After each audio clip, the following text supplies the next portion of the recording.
नमस्कार दोस्तों, मित्रों और व्यापारी भाई। आज का टॉपिक हमारा होगा कि आप अपने रिटेल काउंटर स्टोर पर कैसे सेल बढ़ाएं। जैसे आप किराने की दुकान चलाते हैं या फिर ग्रोसरी का स्टोर चलाते हैं या फिर आप एफएमसीजी का कोई छोटा मिनी मार्ट खोले हैं या फिर कोई शॉपिंग मॉल है आपका, उसमें आपको अपने सेल को इंक्रीज करना है, बढ़ाना है, उसके रिलेटेड यह वीडियो होने वाला है।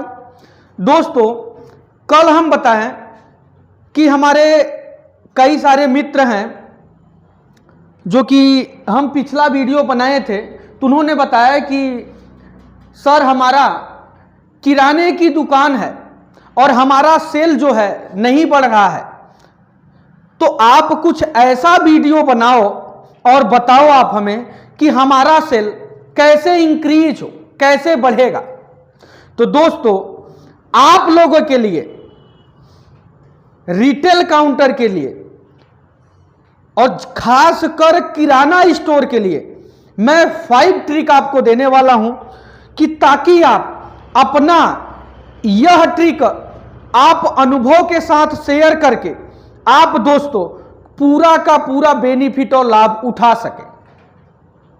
दोस्तों, यह वीडियो अगर आपने पूरा टोटल देखा, पूरा वीडियो देखने के बाद दोस्तों आप, मेरी 100% गारंटी है कि आप नर्वस नहीं होंगे और इस 5 ट्रिक को फॉलो करने के बाद दोस्तों आप 100% आप देखिएगा कि आपके व्यापार में सेल 110% इंक्रीज होगा।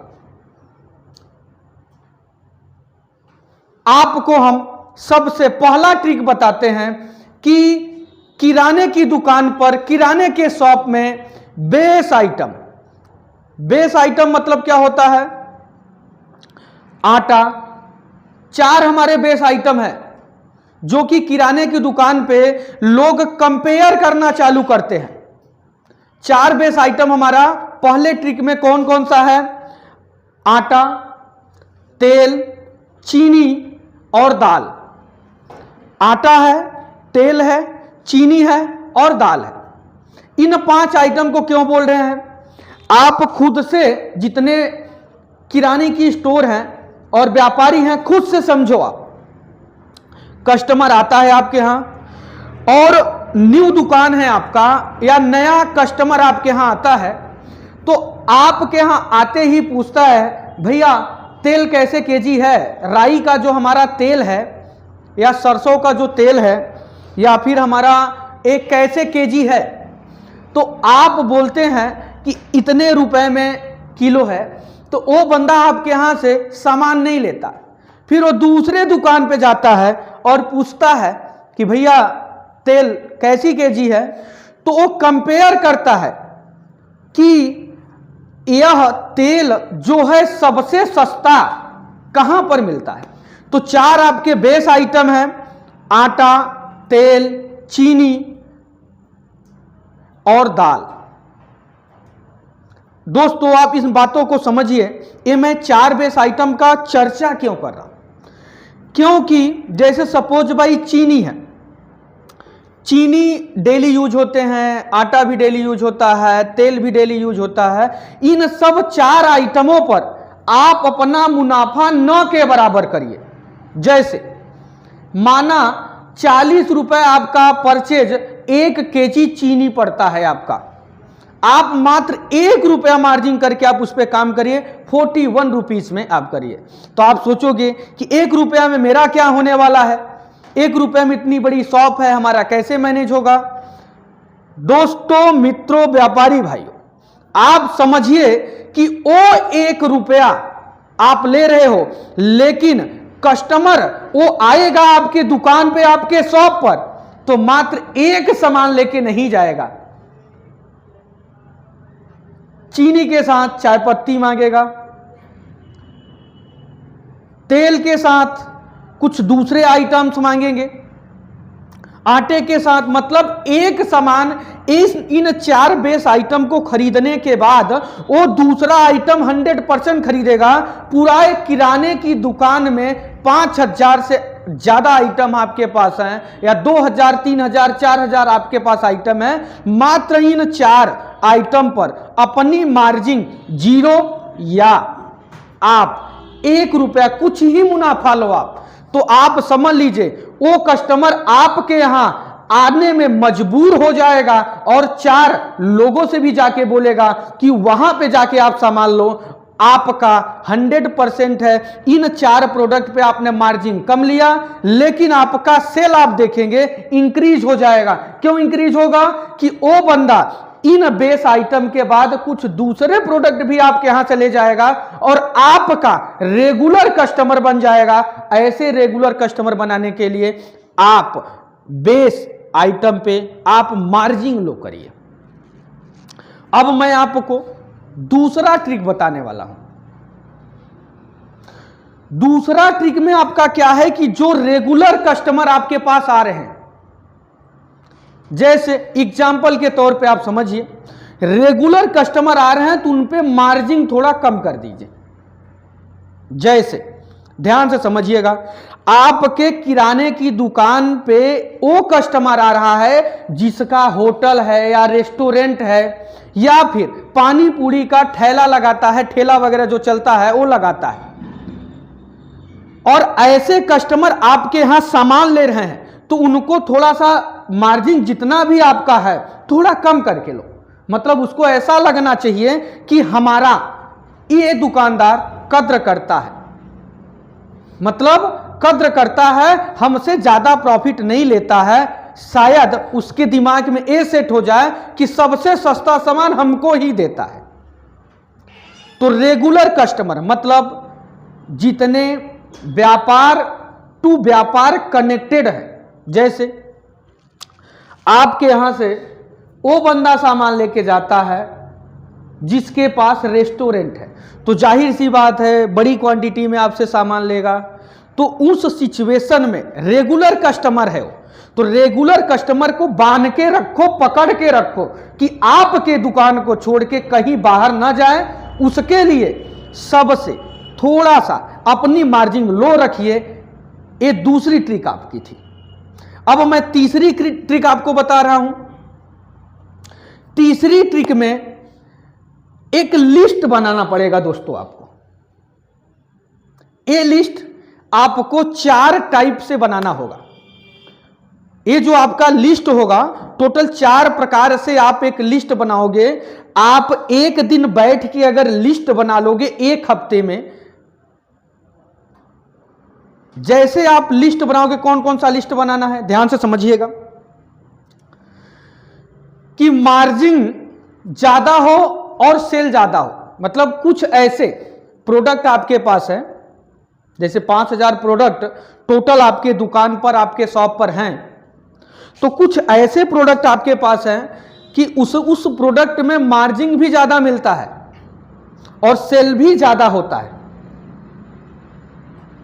मतलब कुछ ऐसे प्रोडक्ट हैं आपके पास उसमें मार्जिन भी ज्यादा होता है और सेल भी ज्यादा होता है। ऐसी सिचुएशन में आप जो कस्टमर, मान लीजिए आपके बाहर काउंटर पर 10 कस्टमर खड़े हैं, एक कस्टमर आपके पास ऐसा है कि 10 कस्टमर में वो यूनिक है, वो सामान को मांग रहा है जिसमें हमें मार्जिन भी ज्यादा है और सेल भी ज्यादा है, तो उस कस्टमर को पहली वरीयता आपको देनी चाहिए कि तुरंत सामान दे दो।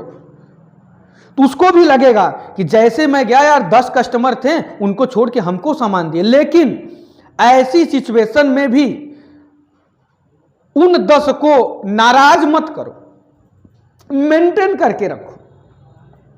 पहला मैंने क्या बताया, रेगुलर मतलब जो लिस्ट बनाने के लिए ऐसे लोगों की लिस्ट निकालो, आप लिस्ट बनाओ आप कि जो कस्टमर वो प्रोडक्ट मांग रहा है, जो प्रोडक्ट हमारा सेल करते हैं, मार्जिन भी ज्यादा है और सेल भी ज्यादा है, उस सिचुएशन में जल्दी सामान दे दो उसको, तुरंत कस्टमर आए कि तुरंत सामान उसको दे दो। दूसरा, उसमें क्या रहेगा कि कुछ ऐसे प्रोडक्ट की आप लिस्ट बनाओ जिसमें मार्जिन कम है लेकिन सेल ज्यादा है। मार्जिन आपका कुछ ऐसे प्रोडक्ट्स हैं उसकी लिस्ट आप तैयार कर लो कि मार्जिन कम है और सेल ज्यादा है। तो उस सिचुएशन में कस्टमर को मिला के रखो, जो वो प्रोडक्ट लेने वाला है उस कस्टमर को मिला के जब आप रखोगे तो सेल तो ज्यादा हो रहा है, मार्जिन कम हो रहा है, लेकिन कस्टमर को नाराज हमें किसी भी कंडीशन में उसको नहीं करना है, कस्टमर को मिला के रखना है।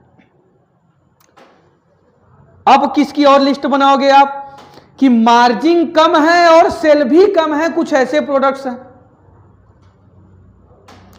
उस प्रोडक्ट का डिस्प्ले आप, मतलब कुछ ऐसे प्रोडक्ट्स हैं आपके पास कि उसका मार्जिन भी कम है और सेल भी कम है, तो उस सिचुएशन में आप क्या करोगे कि उसका डिस्प्ले अपने बिलिंग काउंटर के पास रखो। जो आपका बिलिंग का जो काउंटर है जहां पे आप बिल बनाते हैं, कंप्यूटर से जो आप बिल बनाते हैं, बारकोड स्कैन करके जो आप बिल बनाते हैं, उसके ठीक पीछे आप उसका डिस्प्ले करके रखो दोस्तों। तो आपको क्या होगा, जब वो कस्टमर आएगा आपके पास कि हमारा ये बिल कर दीजिए, तो उस समय उसका ध्यान जाएगा डिस्प्ले पे आपके पीछे की साइड, तो बोलेगा ये क्या है, ये भी हमको दे दो। तो कुछ ऐसे प्रोडक्ट आपके पास होंगे, लिस्ट बना के रखो कि अगर मार्जिन कम है और सेल भी कम है तो उसको सेल को कैसे बढ़ाया जाए, मैंने ट्रिक आपको बता रहा हूं दोस्तों। चौथा जो है कि कुछ ऐसे प्रोडक्ट हैं कि ना तो बराबर सेल होते हैं और हमारे स्टॉक में भी पड़े हुए हैं। तो ऐसी सिचुएशन में आप ऐसा करिए कि लिस्ट बना के रखो कि इस प्रोडक्ट को हमको परचेज ही नहीं लाना है, न रहेगा हमारे पास, न हम उसको सेल करेंगे। अगर उसको रखते भी हो तो बरोबर आप उसके ऊपर ध्यान दो, भाई कस्टमर है, ऐसा तो नहीं है कि नहीं रख सकते हैं, लेकिन उसके ऊपर आपको ये ध्यान देना पड़ेगा कि कहीं वो स्टॉक से मतलब एक्सपायरी डेट तो नहीं होने वाला है। अगर एक्सपायरी डेट होने वाला है तो उससे पहले जिस प्रोडक्ट में मार्जिन आपका ज्यादा है, सेल ज्यादा है, उसी के पीछे लगा के सेल कर दो। उससे क्या बेनिफिट होगा, कस्टमर को संतुष्टि भी मिलेगी, उसको आप एक पब्लिसिटी का जरिया भी बना लोगे कि वो बंदा आपके दुकान से सामान लेगा, जाके 4 लोगों से कहेगा, वो 4 लोग आपके दुकान पे आएंगे, तो धीरे धीरे धीरे धीरे आपका सेल 110% बढ़ता जाएगा। एक और खास बात दोस्तों हम आप लोगों को बता रहे हैं कि आप एक ऐसी स्कीम चालू करो, चौथा टॉपिक है आपका, चौथा ट्रिक है आपका, ये ऐसी स्कीम चालू करो जैसे सपोज भाई आपके यहां से अगर कोई भी व्यापारी 1000 रुपए का सामान खरीदता है तो उसका नाम और नंबर ले लो, बोलो भाई हर महीने हमारे यहां एक लकी ड्रा निकलता है, और अगर आप उसमें आप सिलेक्टेड होते हैं, एक ही लोग को मैं सिलेक्ट करता हूं, अगर उसमें आप सिलेक्ट होते हैं तो आपके इस नंबर पे जो नंबर आपने दिया है कॉल करके आपको वो गिफ्ट आइटम दे दिया जाएगा। तो दोस्तों तब वो बंदा इससे सेल कैसे आगे बढ़ेगा, ध्यान से समझिए आप। सबसे पहले रिपीटर कस्टमर का बुलावा दे रहे हो कि दोबारा वो कस्टमर आपके पास आएगा, पहला। दूसरा वहां पे क्या हो रहा है कि जैसे सपोज भाई वो बंदा सामान कुछ भी खरीदा 800 रुपए का, तो आप बोल दोगे यार ये पर्ची क्यों लिखे हो भाई साहब आप, तो बोलेगा भैया अगर आप 1000 रुपए की शॉपिंग करते हो तो अगले महीने हमारे यहाँ लकी ड्रा निकलेगा, उसमें अगर आपका नाम आएगा तो आपको गिफ्ट वाउचर मिलेंगे, गिफ्ट मिलेगा, वाउचर नहीं गिफ्ट मिलेगा। तो बंदा सोचेगा यार चलो 200 रुपए का कुछ और खरीद ही लेते हैं, तो बंदा 200 रुपए का जो एक्स्ट्रा परचेज किया, आपसे खरीदा सामान, तो आप समझिए कि मात्र उसके वजह से 200 रुपए का आपको ज्यादा खरीदा है, क्योंकि ऐसे लुभावना चीज आप अपने कस्टमर को आप देते रहिएगा। तो उसमें बेनिफिट क्या होगा, तो जब भी वो बंदा सामान लेगा तो आपके दुकान, अच्छा उसमें एक चीज आपको और करना होगा दोस्तों कि हर महीने जिसका आप लकी ड्रा निकालते हो, तो कैसे निकालना है, आपको कहीं कुछ पर्ची वगैरह छपवाने की आवश्यकता नहीं है। एक कॉपी पेन रखिए बाकायदा, और उसमें आप पहला नंबर डालिए, उसका नाम, मोबाइल नंबर और कितनी की शॉपिंग की, ऐसा डाल दीजिए। तो 1 2 3 4 5 6 करके इस तरीके से पूरा काउंटिंग चलता रहेगा। एक छोटा सा बॉक्स लीजिए, उस बॉक्स में आप जो 1 2 3 4 करके आपने लिखा है वही पर्ची डाल दीजिए। उस पर्ची को निकाल के जो भी लकी ड्रा निकलेगा उस बंदे को बुला के आप उसको गिफ्ट दीजिए, और साथ में आप क्या कर सकते हैं, उसका फोटो वगैरह लेके आप अपने दुकान के सामने वहां पे डैशबोर्ड पे लगा सकते हैं कि पिछले महीने में इनको दिया था, ताकि उसको ये लगे कि जो एक गिफ्ट बंदा दे रहा है मतलब एकदम जेन्युइन बंदा है, जहां से मैं सामान खरीदता हूं वो जेन्युइन है। इन सब काम करने के बाद अपने क्वालिटी को आप मत गिराइएगा दोस्तों, क्वालिटी मेंटेन करके काम करिएगा। क्वालिटी मेंटेन करने से हम क्या बोल रहे हैं, ध्यान से समझिएगा कि अगर हम कस्टमर को अच्छा सामान देंगे तो कस्टमर रिपीट हमारे पास आएगा। अगर हम कस्टमर को अच्छा सामान नहीं देंगे तो रिपीटर वो नहीं आएगा। 4 ट्रिक आपको बताया मैंने। 5वां ट्रिक आपका क्या है कि खराब सामान से बचे।